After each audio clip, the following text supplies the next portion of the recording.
Hello दोस्तों, कैसे हैं आप सभी लोग। आई होप कि आप लोग अच्छे होंगे, स्वस्थ होंगे और पढ़ रहे होंगे। देखिए, हम जो हमारी सीरीज चल रही थी आरआरबी ग्रुप डी की जो सीरीज चल रही थी, जो रियल क्वेश्चन एनालिसिस चल रहे हैं, हम उसको फिर से एक बार लेके आए हैं। और आज डेट है 9 दिसंबर। ठीक है, 9 दिसंबर की बात की जाए तो 9 दिसंबर में हम जो एनालिसिस करने वाले हैं क्वेश्चनों का, वो फर्स्ट शिफ्ट का करने वाले हैं। देखिए, आज अगर क्वेश्चनों की बात की जाए तो जो क्वेश्चंस हैं वो आपके इजी टू मॉडरेट हैं। इजी टू मॉडरेट क्वेश्चन आ रहे हैं, यही क्वेश्चन का पैटर्न अभी है। ठीक है, टफ क्वेश्चन पर नहीं आया है मामला। और जो गुड स्कोर आपका है, गुड स्कोर जो रहेगा वो लगभग 80 प्लस रहेगा। ठीक है, और इसके अलावा मैं आप ये पूरे सारे क्वेश्चनों को देखिए। इसके अलावा मैं आपको कम से कम 10 क्वेश्चन ऐसे बताऊंगा जो एक्सपेक्टेड क्वेश्चन होंगे। ठीक है, तो 10 क्वेश्चन होंगे जो एक्सपेक्टेड होंगे क्वेश्चन एग्जाम की दृष्टि से। ठीक है, तो अभी हम शुरू करते हैं अपने सारे क्वेश्चनों को, और क्वेश्चन देखेंगे, उनके आंसर देखेंगे, साथ में उनकी डिटेल भी देखेंगे। तो चलिए शुरू करते हैं 9 दिसंबर फर्स्ट शिफ्ट का एनालिसिस। ठीक है, क्वेश्चन सबसे पहला आया, सिंपल क्वेश्चन है, G20 का अर्थ क्या है। G20 में जी, तो G20 ग्रुप में जी अक्षर का क्या तात्पर्य है। देखिए, G20 ग्रुप ऑफ ट्वेंटीज कहते हैं इसको। ठीक है, तो इसका ऑप्शन सही हो जाएगा ग्रुप। ठीक है, ग्रुप ऑफ 20। तो क्या है ये, पूर्ण ग्रुप ऑफ 20 है दुनिया के 20 प्रमुख अर्थव्यवस्थाओं, यानी 19 देशों और एक यूरोपीय संघ का अंतर्राष्ट्रीय मंच है। ठीक है, तो इसका आंसर जी ग्रुप हो जाएगा। नेक्स्ट क्वेश्चन देखते हैं, पक्का का पूर्ण रूप क्या है। ठीक है, पैका का पूर्ण रूप क्या है, इसका विस्तृत रूप अगर देखा जाए तो इसका सही सही उत्तर होगा बी। बी इसका सही उत्तर होगा, पंचायत युवा क्रीड़ा और खेल अभियान। क्या होगा, पंचायत युवा क्रीड़ा और खेल अभियान इसका विकसित रूप होगा। इसके बारे में थोड़ा देखते हैं। भारत सरकार द्वारा 2008-9 में ग्रामीण क्षेत्रों में शुरू किया गया था। किसमें, ग्रामीण क्षेत्रों में। इस कार्यक्रम का प्राथमिक लक्ष्य क्या है, ग्रामीण युवाओं के बीच खेलों को बढ़ावा देना। यानी ग्रामीण क्षेत्र में ग्रामीण युवाओं के बीच खेलों को बढ़ावा देना इसका प्रमुख उद्देश्य है। नेक्स्ट देखते हैं, जनपद जनपद जापद 2025 सैन्य अभ्यास। देखिए, बहुपक्षीय सैन्य अभ्यास जो है जापद 2025 में भारत ने किस देश के साथ मुख्य रूप से भाग लिया है। तो भारत ने जापद में किसके साथ लिया है, देखिए, जापद में किसका किया है ना, चीन नहीं है, रूस है, रूस के साथ। ठीक है, रूस के साथ इसने अभ्यास में भाग लिया है। और देखिए, इसकी बात की जाए, सैन्य अभ्यास जापद मुख्य रूप से रूस और बेलारूस के बीच आयोजित एक संयुक्त राजनीतिक सैन्य अभ्यास है। वर्ष 2025 में भारत, चीन और कजाकिस्तान सहित कई अन्य देशों ने इसमें भाग लिया। देखिए, मुख्य रूप से रूस और बेलारूस के बीच होता है, लेकिन इसमें भाग लेने वाले देश कौन से हैं, भारत है, चीन है, कजाकिस्तान सहित कई अन्य देश हैं। यह अभ्यास जो है वो 10 से 16 सितंबर 2025 तक आयोजित किया गया था। नेक्स्ट देखते हैं, ऑपरेशन अभ्यास, ऑपरेशन अभ्यास का समन्वय। ठीक है, तो क्वेश्चन क्या है, राष्ट्रीय नागरिक सुरक्षा ड्रिल ड्रिल मॉक ड्रिल जो है, ऑपरेशन अभ्यास 7 मई 2025 को आयोजन हुआ, समन्वय किस संस्थान के द्वारा किया गया। तो ये किया एनडीएमए के द्वारा। किसने, राष्ट्रीय आपदा प्रबंधन प्राधिकरण के द्वारा ऑपरेशन अभ्यास का संयुक्त जो अभ्यास किया गया था। और ये जो है मॉक ड्रिल के रूप में मुख्य रूप से केंद्रीय गृह मंत्रालय द्वारा आयोजित किया जाता है। ठीक है, और इसका समन्वय कौन कर रहा था, एनडीएमए यानी राष्ट्रीय आपदा प्रबंधन प्रणाली द्वारा इसका किया गया था। इसका उद्देश्य क्या है, आतंकवादी हमलों प्लस प्राकृतिक आपदाओं जैसी आपात स्थितियों में नागरिक सुरक्षा की तैयारी करना। ठीक है, नेक्स्ट देखते हैं, परमाणु तत्व का क्रमांक 11। किस तत्व के परमाणु संख्या में एटॉमिक नंबर 11 है। तो ओपीएस सोडियम में आता है वो। ठीक है, सोडियम का जो टेबल होती है उसमें सोडियम का जो नंबर होता है वो 11 होता है। ठीक, और इसके अलावा और दूसरा देखा जाए तो इसमें देखिए, मैग्नीशियम का क्या है, 12। ठीक है, ये मैग्नीशियम का 12 और क्लोरीन का 17।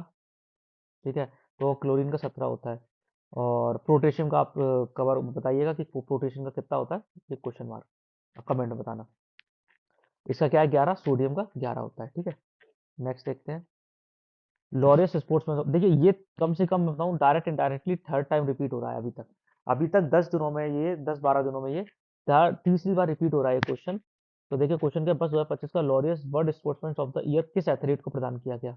तो किसको प्रदान किया गया था, पॉल वॉल्टर मोंडो डुप्लांटिस। इसको हम डुप्लांटिस करके याद कर लिए थे, तो डुप्लांटिस को ये दिया गया था। ठीक है, और ये जो है वो कहाँ के, स्वीडन के। ये कहाँ के हैं, डुप्लांटिस जो है वो कहाँ के हैं, स्वीडन के हैं। ठीक है, तो इसको याद रखिएगा। और इसी के तहत अगर bird sportsman women of the year का पुरस्कार तो अमेरिकी जिम्नास्टिक है, सिमोन बाइल्स को। सिमोन बाइल्स को दिया गया था, कहाँ की, अमेरिकी की। ठीक है, तो इसको याद रखना। और world team of the year का पुरस्कार मान लीजिए, ये तो स्पोर्ट्समैन और वुमेन हो गया, और world team of the year का पुरस्कार तो फुटबॉल क्लब रियल मैड्रिड को प्रदान किया गया। चलिए नेक्स्ट देखते हैं, ब्लू वॉशिंग। ब्लू वॉशिंग तो हाल ही में चर्चा में रहा, ब्लू वॉशिंग किससे संबंधित है। देखिए इससे संबंधित है प्रदूषणकारी उद्योगों में पर्यावरण अनुकूल दिखाने की प्रथा। ठीक है, इसका मतलब क्या है? देखिए ब्लू वॉशिंग उस प्रथा को संदर्भित करता है जिसमें प्रदूषणकारी उद्योगों को कम प्रदूषणकारी या स्वच्छ उद्योग के रूप में वर्गीकृत किया जाता है। ठीक, इसका उद्देश्य क्या होता है? उन्हें वास्तविक से अधिक पर्यावरण अनुकूल दिखाने का प्रयास किया जाता है। और जो सीपीसीबी है ना, केंद्रीय प्रदूषण नियंत्रण बोर्ड द्वारा ब्लू कैटेगरी बनाए जाने के संदर्भ में चर्चा में आया था अभी। ठीक है, तो क्या ब्लू वॉशिंग के संदर्भित है उद्योगों में प्रदूषण को नियंत्रण अनुकूल दिखाने के संदर्भ में।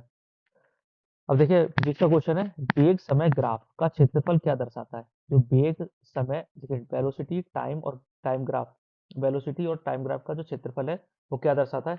वो विस्थापन की अवस्था को दर्शाता है। किसको? विस्थापन को। देखिए वेग और समय ग्राफ में ग्राफ और समय अक्ष के बीच क्षेत्रफल की वस्तु के विस्थापन को दर्शाता है। यह वेग धनात्मक है तो विस्थापन भी धनात्मक होगा, और वेग ऋणात्मक है तो विस्थापन भी ऋणात्मक होगा। ठीक है, नेक्स्ट देखते हैं। ऑक्सीजन में, देखिए ऑक्सीजन परमाणु में न्यूट्रॉनों की कितनी संख्या होती है? तो कितनी संख्या होती है न्यूट्रॉन की? 8। तो उत्तर क्या है? 8। देखिए न्यूट्रॉन की संख्या ज्ञात, देखिए क्या होता है जी, न्यूट्रॉन ये 8 है और ये द्रव्यमान संख्या कितनी है? 16। तो 16 में से 8 घटा देंगे तो 8 बचेगी। अब देखिए यही नीचे समझाया गया है। द्रव्यमान संख्या परमाणु संख्या को घटाया जाता है, द्रव्यमान संख्या में से परमाणु संख्या को माइनस किया जाता है, तो बराबर निकल के आ जाती है न्यूट्रॉन की संख्या। ऑक्सीजन की कितनी है? द्रव्यमान संख्या 16 है, इसकी परमाणु संख्या कितनी है? 8 है, तो 16 में से 8, 8 बचा। ठीक है, तो 8 इसका सही आंसर है। नेक्स्ट देखते हैं, अम्ल और क्षार की अभिक्रिया। देखिए अम्ल और क्षार की अभिक्रिया अगर हो जाएगी तो क्या हो जाएगा? देखिए अम्ल 1 से 7 तक कौन सा होता है? देखिए 1 से 14 तक होता है, ये 7 होता है, उदासीन होता है, और ये एसिड होता है, और ये बेस होता है। ठीक है, और अगर दोनों को मिला दिया जाएगा तो कौन सी आएगी? उदासीन आएगी, यानी न्यूट्रल हो जाएगी चीजें। ठीक है, तो क्या हो जाएगा? उदासीन अभिक्रिया। ठीक है, नेक्स्ट देखते हैं, ध्वनि की चाल में परिवर्तन। तो अब देखिए यदि ध्वनि वायु 346 मीटर सेकंड से जल में प्रवेश करती है, उसकी चाल में क्या परिवर्तन आएगा? ठीक है, अगर वो ध्वनि जो है वो वायु में प्रवेश करती है और वायु से जल में प्रवेश करती है, सॉरी, अगर वायु से जल में प्रवेश करती है तो ऑब्वियस सी बात है, देखिए जल का क्या होता है? घनत्व वायु की अपेक्षा तो ज्यादा होता है, तो चाल क्या होगी? काफी अधिक बढ़ जाएगी। नीचे देखते हैं, जल के कणों में वायु की तुलना में अधिक सघन और पास पास होते हैं। इस सघनता के कारण ध्वनि की तरंगें तेज संचारित होती है, इससे चाल काफी अधिक बढ़ जाती है। और यदि जल से अगर ठोस में जाएगी तो और ज्यादा बढ़ जाएगी, है ना? तो ऐसे इसका चलता है। नेक्स्ट देखते हैं, अधिकतम आकर्षण। यदि दी गए विकल्पों में से किस पदार्थ में आंतरिक अणु आकर्षण बल सबसे अधिक होगा? देखिए सबसे अधिक किसमें होगा? वायु नहीं, सब जल, भाप। सबसे अधिक लोहे में होगा। क्यों? क्योंकि ये एकदम ठोस है और इसके कणु क्या होंगे? पास पास होंगे, पास पास होंगे इसमें अणु। ठीक है, तो सबसे ज्यादा किसमें होगा? लोहे की क्षण में होगा।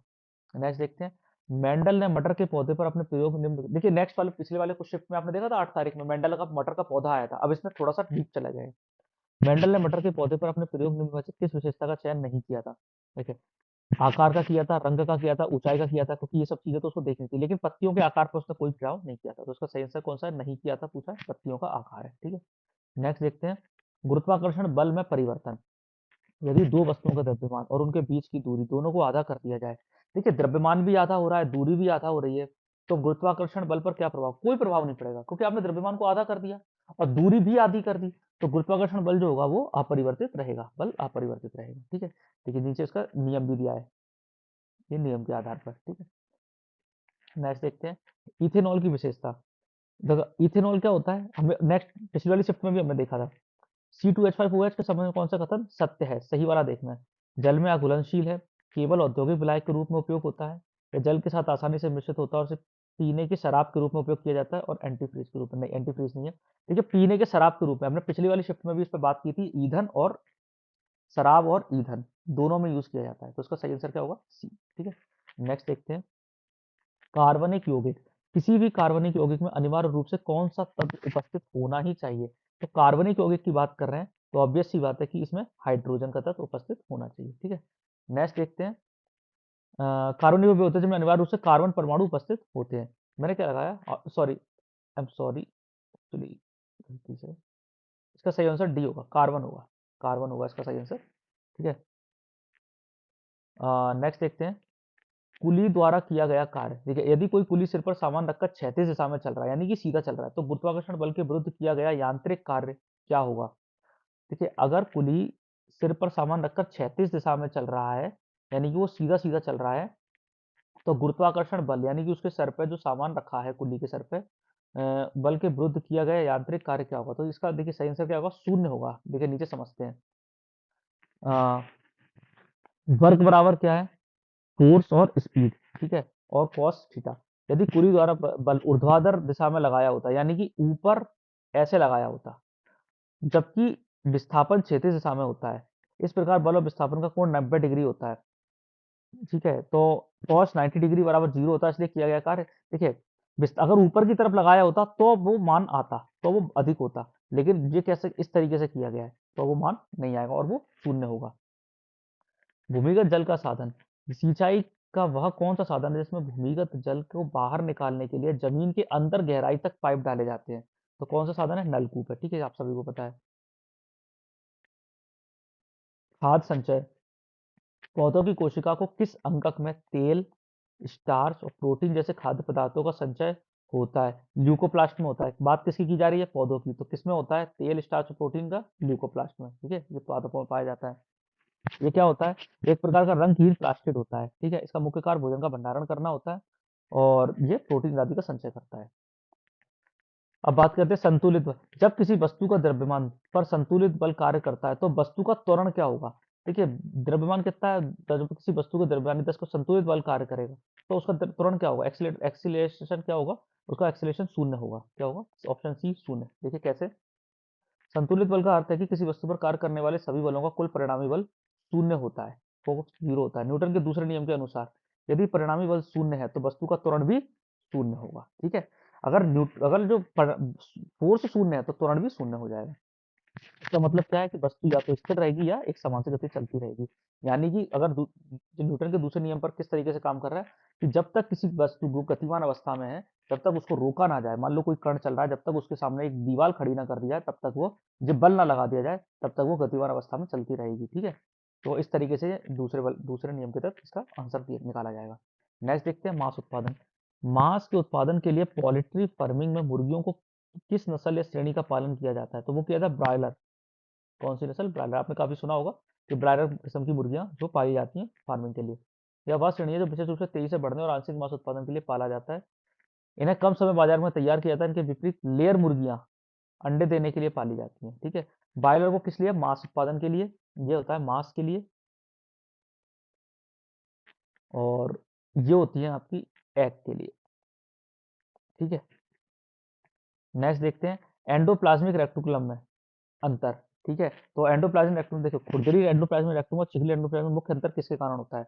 देखिए, गोल्जी कॉल का मतलब नहीं है, लाइबोसोम का मतलब नहीं है, राइबोसोम की उपस्थिति और अनुपस्थिति से होता है, ठीक है। राइबोसोम क्या करता है, प्रोटीन का संश्लेषण करता है, ठीक है। और जो जो एक और होता है वो आपका खुरदरी होता है, वो आपका क्या करता है, जो बसा का करता है। देखिए इसमें सही आंसर क्या होगा, ऑप्शन सी। अंतर देखते हैं, राइबोसोम के कारण RER खुरदरी सतह दिखाई देती है। तो राइबोसोम के कारण क्या होता है, जो एंडोप्लाज्मिक रेक्टिकुलस होता है उसमें सतह खुद ही दिखाई देता है, प्रोटीन का संचरण करता है। और जो चिकनी वाली होती है ना, ऐसे SER, इसमें राइबोसोम नहीं पाया जाता, या चिकनी दिखाई देती है, और इसमें क्या होता है, लिपिड का संश्लेषण, बसा का संश्लेषण का कार्य करता है। नेक्स्ट देखते हैं, बहुराष्ट्रीय नौसैनिक अभ्यास ला पेरोज के 5वें संस्करण में भारतीय नौसेना ने किस जहाज से भाग लिया है। तो ये ला पेरोज में किससे भाग लिया था, INS मुंबई, ठीक है, INS से लिया था। और देखते हैं ला पेरोज अभ्यास फ्रांस द्वारा आयोजित एक बहुपक्षीय, किसके द्वारा, फ्रांस के द्वारा। इसमें क्वाड देश कौन कौन से, भारत, अमेरिका, ऑस्ट्रेलिया और जापान सहित अन्य हिंद प्रशांत देशों ने सेना भाग लेती है, ठीक है। और जहाज जो भारत का नौसेना जहाज था, INS मुंबई ने हिस्सा लिया था, ठीक। नेक्स्ट देखते हैं, रेखित पेशी। रेखित पेशी की मुख्य विशेषता क्या है, देखिए ये अनैच्छिक पेशी क्रियाओं, देखिए इसका जो ये है, अनैच्छिक क्रियाओं को नियंत्रित करती है, केवल हृदय में पाई जाती है, चिकनी बेलनाकार नहीं होती, और डी ऐच्छिक क्रियाओं को। तो देखिए रेखित पेशी जो होती है ना, वो ऐच्छिक क्रियाओं को नियंत्रित करती है, ठीक है। क्या करती है, ऐच्छिक क्रियाओं को नियंत्रित करती है। इन्हें क्या कहा था, कंकाल पेशी भी कहा जाता है, क्योंकि ये हमेशा हड्डियों से जुड़ी होती हैं, ठीक। तो आप जो करते हैं जैसे चलना, फिरना, लिखना, ये सारा का सारा रेखित पेशियों के अंतर्गत आता है, ठीक। नेक्स्ट देखते हैं उत्तल लेंस, ठीक है, उत्तल लेंस और समानांतर किरणों के अंदर, जब प्रकाश की किरणें उत्तल लेंस के मुख्य अक्ष के समानांतर आती हैं तो अपवर्तन के बाद वे कहाँ मिलती हैं। जब प्रकाश की किरणें होती हैं उत्तल लेंस के मुख्य अक्ष के समांतर आ गई तो अपवर्तन के बाद वो कहाँ मिलेगी, तो वो आपको मिलेगी वे फोकस F पर एक बिंदु पर अभिसरित होती है। देखिए ये क्वेश्चन थोड़ा डीप है, ये आपको काफी, जब आप जो लेंस वाला चैप्टर काफी डीपली पढ़ लेते हैं क्योंकि आपको पता है कि जैसे जो एक फोकस होती है, ये इसमें एक फोकल होता है, एक ऑब्जेक्ट होता है, तो इस तरीके का लेंस होता है। तो इसमें इस तरीके से जो प्रकाश की किरण आती है फिर जो प्लॉट कर कहाँ मिलती है, इस तरीके से इस पर इसका वो बनाया जाता है, ग्राफ बनाया जाता है। इसका सही उत्तर होगा वे फोकस पर एक बिंदु पर अभिसरित होती है, ठीक है। और ये देखिए डिटेल में उत्तल लेंस को क्या कहते हैं, अभिसारी लेंस भी कहा जाता है। नेक्स्ट देखते हैं उत्तल लेंस और फोकस वस्तु। देखिए एक और क्वेश्चन आया इसी से रिलेटेड, यदि उत्तल लेंस के सामने किसी वस्तु को फोकस पर रखा जाए तो अपवर्तन के बाद प्रकाश की किरण कैसे निकलती है। अब देखिए, अब क्या पूछ रहा है, उत्तल लेंस के सामने किसी वस्तु को फोकस पर रखा जाए तो अपवर्तन की बात है। तो देखिए पहले क्या पूछा था, उत्तल लेंस की किरणें उत्तल लेंस में मुख्य अक्ष के समानांतर होती है, तो अपवर्तन के बाद वे कहाँ मिलती है, तो वे फोकस बिंदु पर अभिसरित होती है, और इसमें क्या होगा, वे मुख्य अक्ष के समानांतर निकलती है, ठीक है। यदि समान लंबाई के दो तारों में समान विद्युत धारा प्रवाहित की जाती है, यदि समान लंबाई के दो तारों में समान विद्युत धारा प्रवाहित की जाती है तो उनका प्रतिरोध अलग अलग है, तो अधिक प्रतिरोध वाले तार में क्या होगा, तो अधिक क्या होगा, अधिक ऊष्मा उत्पन्न होगी, है ना। ठीक है, समान लंबाई के दो तार में समान विद्युत धारा, तो जो प्रतिरोध जो उनका प्रतिरोध अलग अलग है, तो अधिक प्रतिरोध वाले तार में क्या होगा, अधिक ऊष्मा, क्योंकि वो ज्यादा ज्यादा कैपेसिटी रखता है तो अधिक ऊष्मा उत्पन्न होगी, ठीक है। तो ये उसका सूत्र है, ठीक है, हीट बराबर करंट। और देखिए नेक्स्ट है न्यूनतम प्रतिरोध। सामा संबंधित समान सामग्री से बने दो तारों में से किस तार का प्रतिरोध सबसे कम होगा, तो किसका, छोटा और मोटा तार, ठीक है। जो छोटा और मोटा तार होगा उसका प्रतिरोध सबसे कम होगा, ठीक है, ये उसका सूत्र है। नेक्स्ट देखते हैं पुनर्जनन की क्षमता। निम्नलिखित में से किस विभेदित जीव में अपने शरीर को कटे हुए भाग को नए जीव के निर्माण की अत्यधिक क्षमता होती है, तो उसको किसको होती है, प्लेनेरिया। कौन सा जीव, प्लेनेरिया। आइए इसकी डिटेल देखते हैं। प्लेनेरिया और हाइड्रा जैसे बहुकोशिकीय जीवों में पुनर्जन्म की अत्यधिक क्षमता पाई जाती है। पुनर्जन्म वह प्रक्रिया जिसमें जीवों का शरीर प्रत्येक टूटा फूटा टुकड़ा विकसित होकर एक पूर्ण और नए शरीर में बन जाता है, ठीक है। तो ये प्लेनेरिया में होती है। नेक्स्ट देखते हैं पूर्ण विभेदीकरण। पूर्ण रूप से विभेदीकरण की प्रक्रिया निम्न में से किसमें पाई जाती है, किसमें होती है। देखिए कोशिका विभाजन, प्रजनन, ऊतक संवर्धन और कोशिका तो देखिए इसकी सही उत्तर है कोशिका विभेदन में। कोशिका विभेदीकरण की प्रक्रिया निम्न में से किसमें होती है, कोशिका यानी सेल डिफरेंशिएशन में इसकी प्रक्रिया होती है।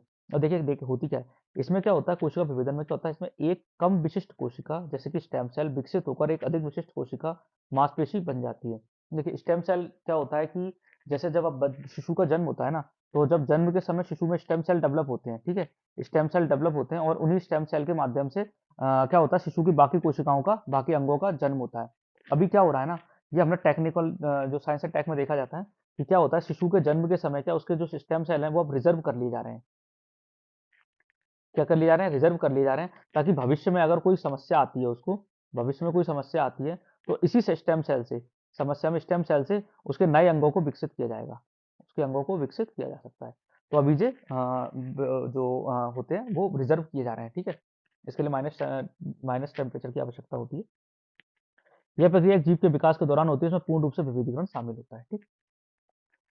देखिए हमने 9th शिफ्ट के 9 दिसंबर के फर्स्ट शिफ्ट के सारे क्वेश्चनों को एनालिसिस कर लिया, ठीक है। और अगर आपको ये पीडीएफ चाहिए तो आप मुझे बता देना, मैं इसकी पीडीएफ भी आपको प्रोवाइड करा दूंगा। अगर पीडीएफ चाहिए तो आप मुझे कमेंट करना, तो मैं टेलीग्राम में एक चैनल बना दिया जाएगा, एक चैनल पे ये पीडीएफ को अपलोड कर दिया जाएगा, ठीक है। और अपलोड करने के बाद आप यहाँ वहाँ से डायरेक्ट ले सकते हैं, ठीक है। अगर आपको पसंद आया है तो आप उसे सब्सक्राइब कर लीजिए, लाइक कर दीजिए और शेयर कर दीजिए, ठीक है। अगर कोई दिक्कत है तो आप मुझसे कमेंट करके पूछ सकते हैं, मैं उसका रिप्लाई करूंगा, ठीक है। तो पढ़ते रहिए, मस्त रहिए और आगे की तैयारी करते रहिए। चलिए, थैंक यू।